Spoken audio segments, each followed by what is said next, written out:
un des problèmes au Real Madrid et surtout de Carlo Ancelotti, c'est la gestion des jeunes. Selon Sport et selon certaines sources, il n'y a pas que Sport, Arda Güler et Hendrix voudraient quitter le Real Madrid. Bienvenue sur Foot Central, pardon. Je suis pas tout seul pour parler de ce sujet, je suis avec Raoul, Reco, Abdou. Comment ça va les gars? Très bien, et toi? Tout va bien. Moi, quand ça parle pas de mon club et plus du tien, tout va bien. Voilà. On parlait. On peut parler de notre club. Oui, le Real Madrid, effectivement, un club avec beaucoup de joueurs. Là, l'arrivée de Kylian Mbappé fait aussi débat vis-à-vis des jeunes. Voilà, il fait pas beaucoup jouer les jeunes, Carlo Ancelotti.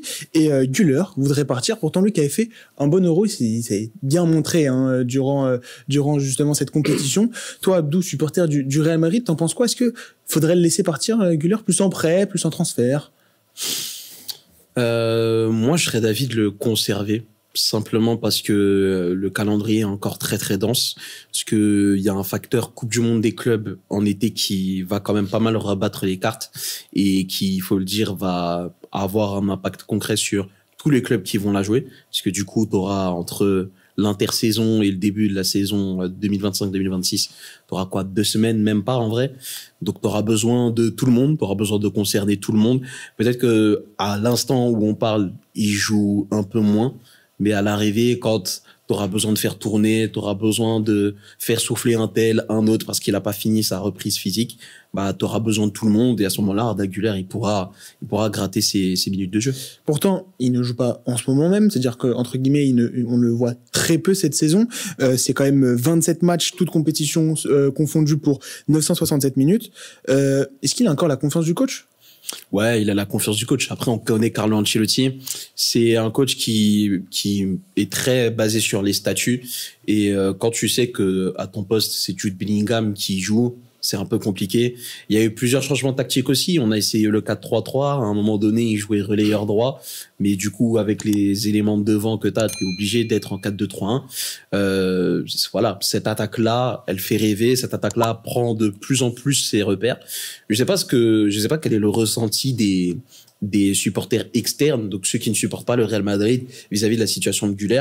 Mais moi, de mon point de vue, je pense qu'il aurait tout intérêt déjà, à rester, et de deux, je suis pas d'accord quand on dit que Carlo Ancelotti ne donne pas sa chance aux jeunes, parce que à l'arrivée, quand même, le nombre de jeunes qu'il a fait éclore, ou le nombre de joueurs qu'il a mené à son plus haut niveau dans sa carrière, bah, il est phénoménal. Même cette saison, on voit Asensio beaucoup titulaire en défense centrale. Après, il a pas eu le choix, il y a mais beaucoup de blessés aussi. C'est vrai. Il y avait pas énormément de choix, mais à l'arrivée, Carlo Ancelotti, c'est lui finalement qui a installé Asensio, bon, par la force des choses, mais voilà.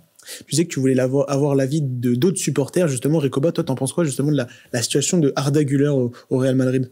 Bah, j'en pense que c'est un contexte qui est défavorable pour Arda Güler, clairement, parce que effectivement, Ancelotti joue pas mal sur les statuts.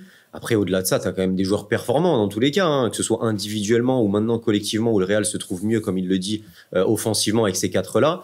Mais on a déjà eu des histoires avec Rodrigo, le fait qu'il y a eu l'arrivée d'Mbappé, que ça pouvait rabattre l'écart peut-être des départs, Vini, il y a eu des trucs en Arabie Saoudite. Pareil pour c'est pas fini encore en plus. Bien sûr.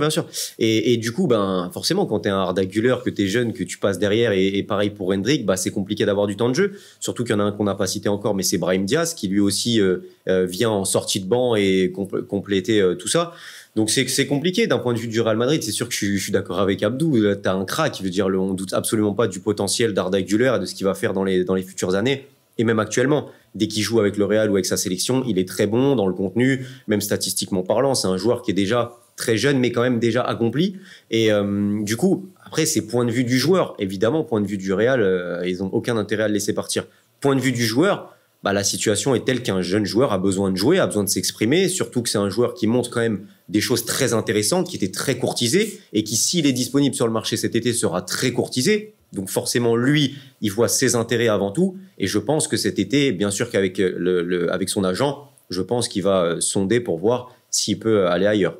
Typiquement, moi, j'avais une question avant que tu rebondisses. Est-ce que c'est un profil qui t'intéresserait, toi, pour ton club? Pour mon club, oui, et je pense même d'autres clubs dont on parle ici. Déjà pour le Paris Saint-Germain, effectivement, parce que bah, si tu regardes le fait qu'il y ait beaucoup de supporters qui veulent Mané Sakliouche, On parle d'un milieu plus ailier aussi, un joueur qui peut jouer demi-espace droit, gaucher, qui est créatif. Un profil complet. Bien sûr, et qui a cette qualité aussi de faire l'avant-dernière passe, la dernière passe, de finir également, de monter le ballon, que ce soit par la course ou par la passe, sa vision du jeu, etc. Donc évidemment que ça pourrait convenir au PSG. Et même au-delà de ça, on parle d'Arda Güler, on parle du Real Madrid, c'est un grand club, c'est un joueur qui va coûter très cher, qui va avoir aussi un gros salaire. Donc tout le monde ne peut pas s'aligner. Et du coup, quand tu penses à des clubs qui ont de la puissance financière, tu penses à la Première Ligue. Et moi, un club où je verrais bien Arda Güler, c'est Manchester United.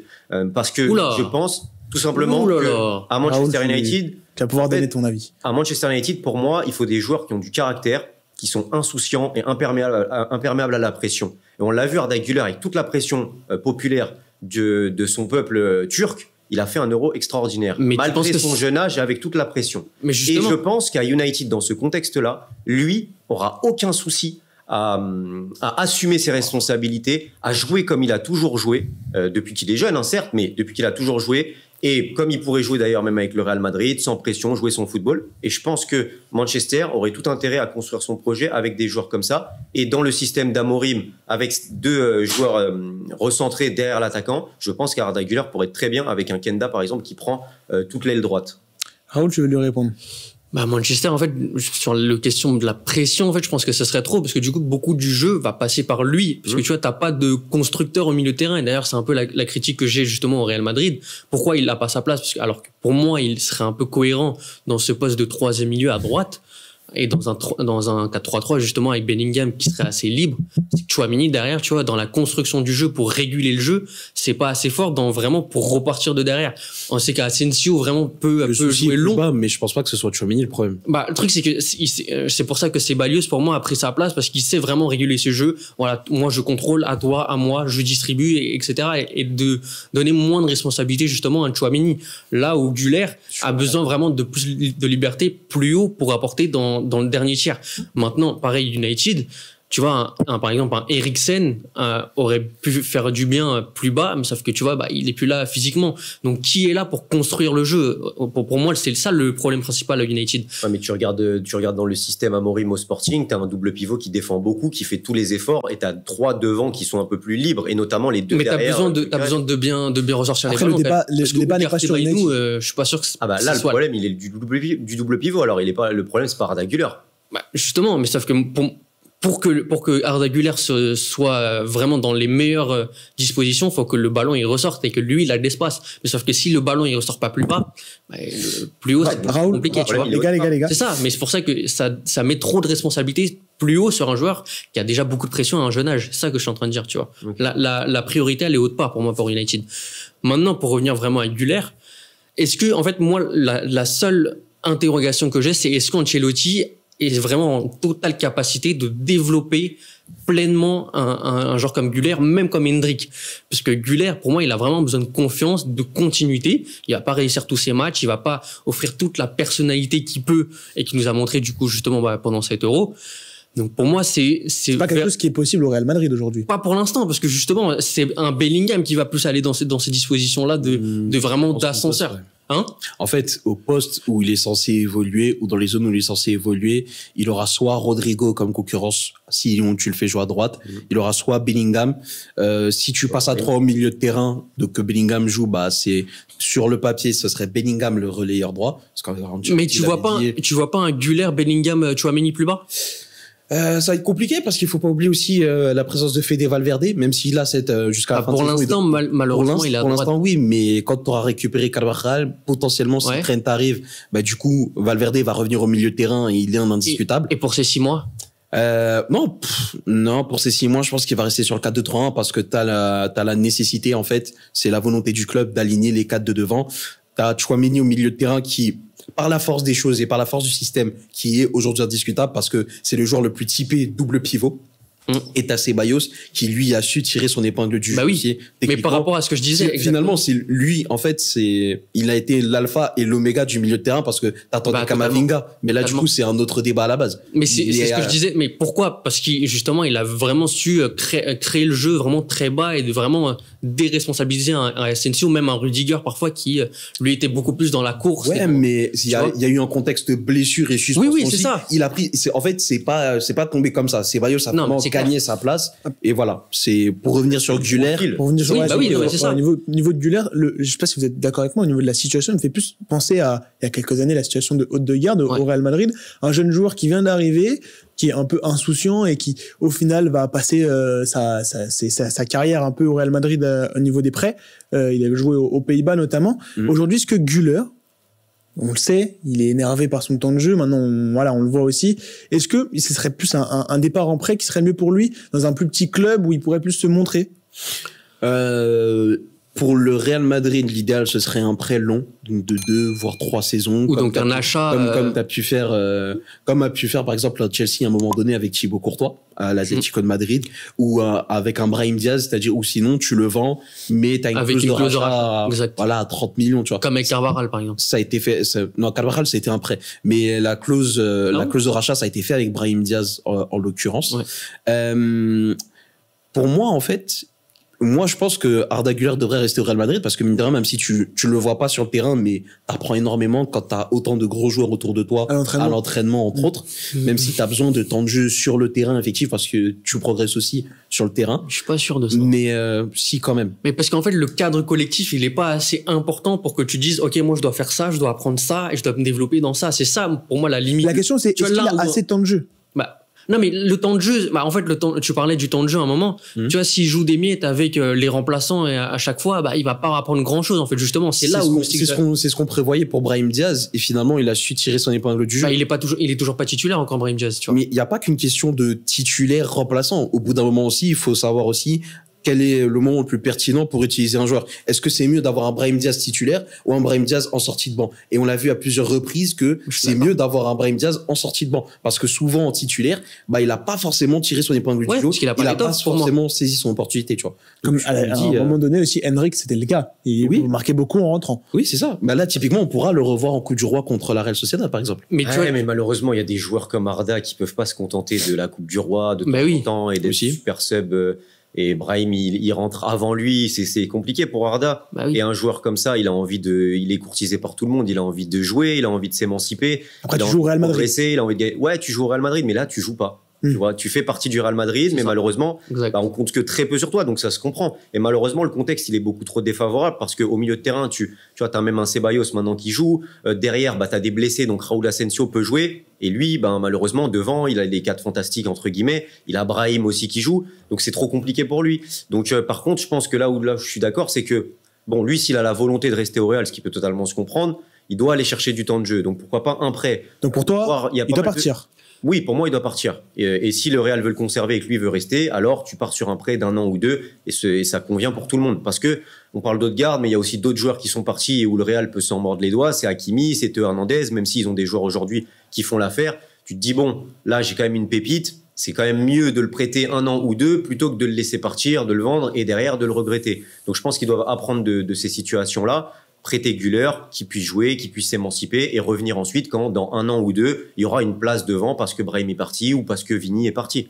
Après, rapidement, c'était quand même un contexte différent. Là où les jeunes, justement, on espérait compter sur eux et vraiment les utiliser. En fin de compte, la gestion de Zinedine Zidane a prouvé que du coup, lui voulait s'appuyer sur des joueurs d'expérience, donc il a préféré laisser partir les Théo, les Hakimi, les Kovacic, etc. Là, c'est la situation inverse. C'est que là, t'as un jeune, mais son horizon semble bouché finalement. Donc c'est pas exactement, c'est pas la même perspective. Il arrive aussi peut-être pas au bon moment. Voilà, à une époque, Vinicius a eu sa chance, par exemple, parce qu'il y a eu beaucoup de départs en attaque. Là, Arda Güler, il est quand même dans un effectif où t'as Kylian Mbappé qui vient d'arriver, un ballon d'or entre guillemets, un niveau ballon d'or plus Vinicius Junior, un Rodrigo, même Rodrigo, on entendait parler d'un départ. Raoul, je vais te poser une dernière question. Toi, pour toi, au niveau de la situation, faut le voir partir, Güler? Ouais, pour moi, il faut qu'il parte, mais comme tu disais, vraiment sur un terme un peu plus court, moyen, un peu long, comme tu disais, en prêt soit long ou soit un achat avec une